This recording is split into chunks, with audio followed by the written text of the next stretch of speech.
Yeah, it's interesting as you talk about your own experience, as we were talking before we hit record as well, myself growing up in the Baptist tradition, broadly evangelical, I never really heard the word Advent.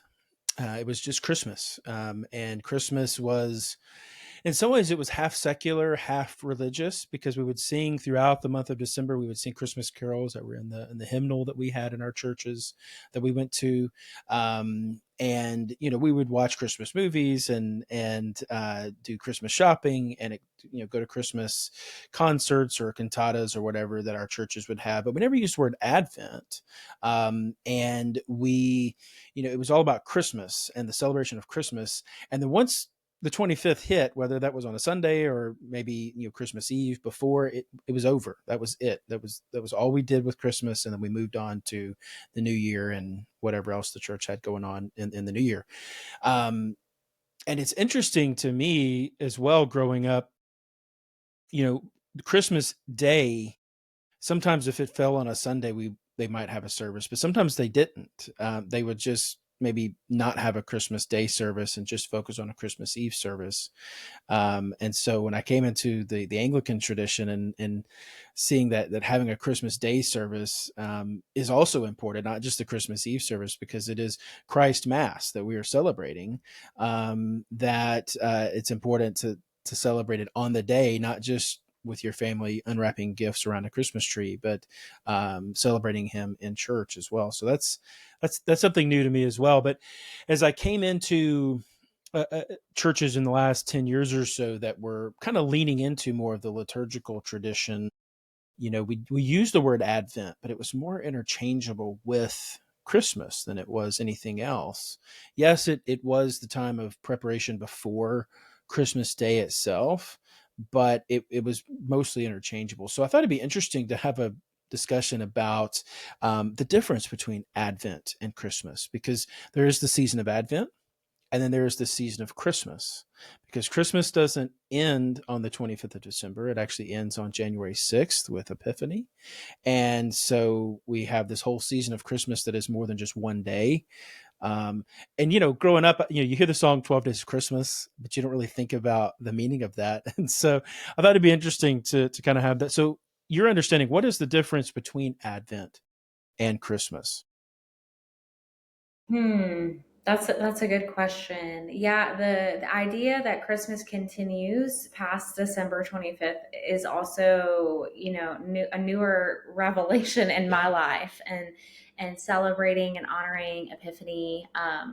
But I would describe Advent to anyone who is Anglo liturgical curious, maybe not locked in to any higher church tradition, but is sort of finding a love for these things. I would describe it as like the season leading up to Christmas, and That's a good way to put it. yeah, it's as simple as that. And Christmas is Christ has come, and True. so Advent is we're waiting for Christ, and Christmas is Christ has come, and in Advent we honor that Christ is coming, and he came in the incarnation, the virgin birth, and came and dwelt among us. But also we think about Christ's second coming, and when he's Mm, going to return again in a very different way, not as yes. a baby born in an animal barn, but as a mighty warrior on a horse. Amen. With faithful and true tattooed to his thigh, right? That's right. Yep, all inked up. That's right. But yeah, so in a sense, we are always in Advent. We are always Mm, anticipating, yearning, groaning, longing for with the whole earth and all of yes. creation that Christ is coming. Christ has come and Christ is coming. So when we go into the Advent season liturgically in the year in the liturgical calendar, it's sort of like we re-enter in and can sort of step into what it may have been like for the people alive at the time of Christ's birth. And what Isaiah says, that the people dwelling in darkness had seen a great light, and that Mm, Christ is the light of the world who came to shine bright in the darkness. amen. Amen. And as we prepare for Advent, we do kind of hark back to the Old Testament passages, not just in Isaiah, but other passages that prophesy about the coming of the Messiah. And we use that time to prepare our hearts um, for um, for the coming of Christ, to celebrate His incarnation in the Christ Mass, the Christmas Day that we celebrate on December 25th. And so, as we continue our conversation, what is your understanding of kind of a brief history of Advent? How did it come about, and kind of a brief history behind Advent, and then we'll kind of get into more of the celebrations and traditions of Advent regarding the wreath and the different days leading up to Advent and to Christmas.